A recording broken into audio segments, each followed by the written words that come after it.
The heavy obsidian doors of the royal sanctum did not merely swing open. They parted with the deep, mechanical groan of high-pressure hydraulics, venting a thick mist of chilled ozone and floral incense into the grand corridor. Inside sat Queen Azura of the High Vaelin imperial dynasty. She was 8 feet of terrifying grace, her skin polished silver, her 4 iridescent wings folded neatly behind her velvet mantle, her mind holding the psionic weight of 12 star systems. Yet, for all her ancient power, her posture was taut with cold, suffocating anxiety. In 3 days, the High Synod would take place, where the noble houses would vote on her sovereign rule. And for 3 weeks, 3 different high-ranking royal guards had died under mysterious, impossible circumstances. To her left stood General Vraxis, a massive, bio-armored Krellian warlord whose 8-inch chitin plates could stop small arms plasma fire. "My queen," Vraxis boomed, his synthesized voice echoing off the soaring glass arches overhead. "I urge you to reconsider this madness. You have dismissed the elite royal chitin guard to hire an unarmored, soft-skinned Deathworld mercenary. It is an insult to the Empire." Queen Azura did not look at Vraxis. Her 6 optical sensors remained locked on the figure standing quietly beside her throne. His name was John. He was 34 years old, standing barely 6 feet tall. A dwarf compared to the giant Krellian warlords lining the room. He wore no polished silver armor and carried no glowing plasma halberd. John wore a simple, tailored black suit made of high-density ballistic weave, scuffed leather combat boots, and had a small silver pin shaped like a coiled serpent pinned to his left lapel. His dark hair was cropped close. His jaw was set in a tired, unreadable scowl, and his hands were folded calmly behind his lower back. "Your elite chitin guard permitted 3 assassins to reach my inner chambers, General," Azura said softly, her voice carrying a psychic resonance that made the glass chandeliers hum. "The human does not come recommended by your military academies. He comes recommended by the survivors of the Rim Wars." Vraxis sneered, his mandibles clicking in disdain. "A scavenger from a Class 12 death world. He has no psionic shield, no natural armor, and no noble blood. If an assassin strikes today, he will be nothing more than a soft-skinned meat shield." John didn't turn his head. He didn't flex his muscles or draw a sidearm.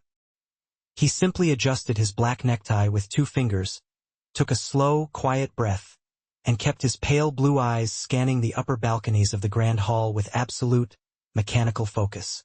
Suddenly, the air pressure inside the royal sanctum plunged. The 4 massive anti-gravity chandeliers hanging 60 feet above the throne room abruptly flickered and died, plunging the vast hall into cold violet shadows. "Protect the Queen," General Vraxis roared, his massive, 4-clawed hands reaching for his heavy plasma rifle as 20 Krellian royal guards formed a defensive ring around the throne, their bio-armor clanking loudly in the dark. From the shadows of the upper vaulted ceilings, 6 figures materialized. They didn't drop from ropes, and they made no sound as they touched the marble floor. They were the Shadow Scythes, the most feared, expensive, and unyielding syndicate of professional assassins in the known galaxy.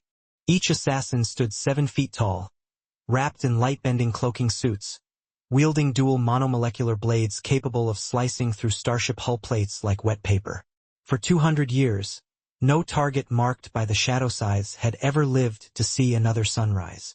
The lead assassin stepped forward, his cloaking field dropping to reveal a terrifying, raven-black mask decorated with red ocular sensors. "Queen Azura of the Vaelin dynasty," the lead assassin whispered, his voice sounding like 2 rusty blades scraping together. "Your reign ends today. Step away from your guards, and we promise a clean." The lead assassin stopped mid-sentence. His red ocular sensors had flicked past the towering, heavily armored Krellian guards, past the trembling diplomats, and landed directly on the 6-foot human standing quietly beside the Queen's chair. The lead assassin's red sensors suddenly flared bright, frantic crimson.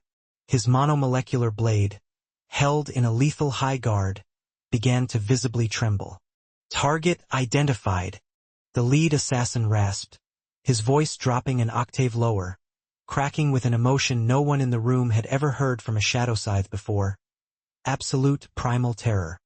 Wait, cancel target priority. Cancel target priority.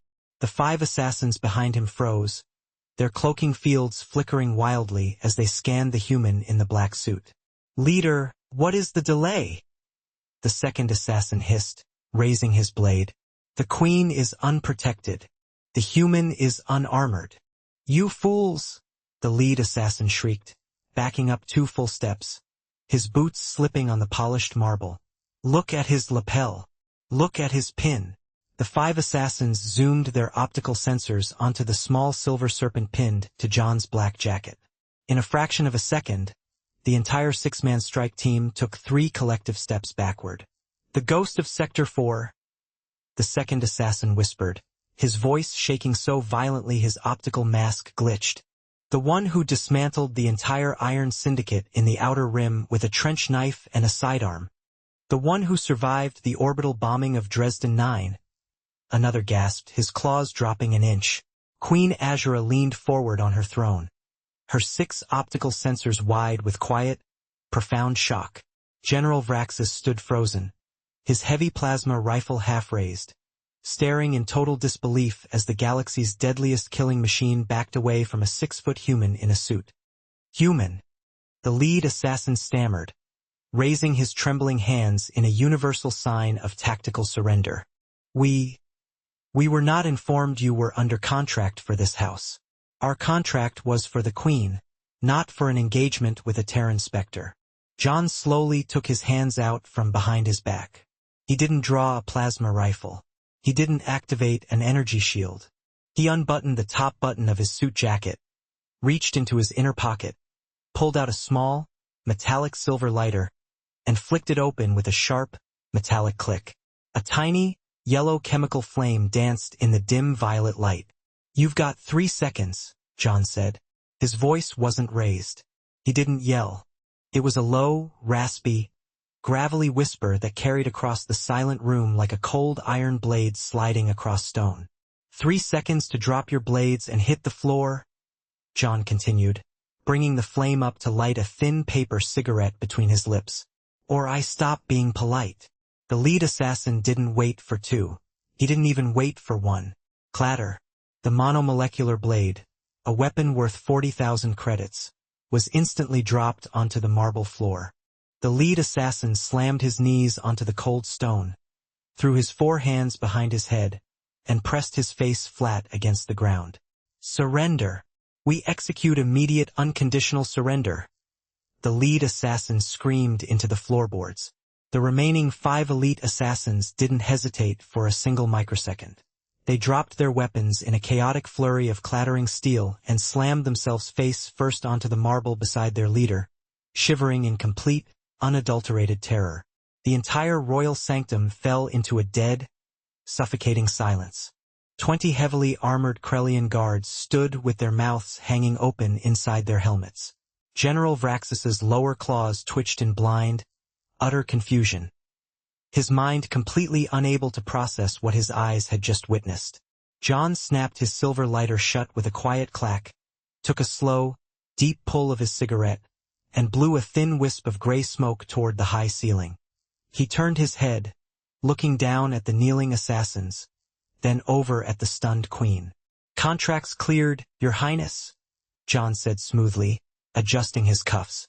You won't be needing to hire any extra security for the Synod. Queen Azura slowly rose from her throne, her 4 iridescent wings unfolding in majestic, breathtaking wonder. She looked at the 6 terrifying assassins groveling on the floor, then at the towering, useless Krellian warlords, and finally at the quiet human holding a cigarette. Slowly, gracefully, the Queen of 12 star systems walked down the throne steps, stopped inches away from John, and bowed her head in deep, solemn respect. General Vraxis, Azura called out, her voice echoing through the grand hall with absolute, unyielding authority. Vraxis snapped to attention, his voice trembling. Why yes, my queen? Relieve the royal chitin guard of their duties, Azura ordered, never taking her eyes off the human. From this day forth, the security of the imperial throne belongs to Earth.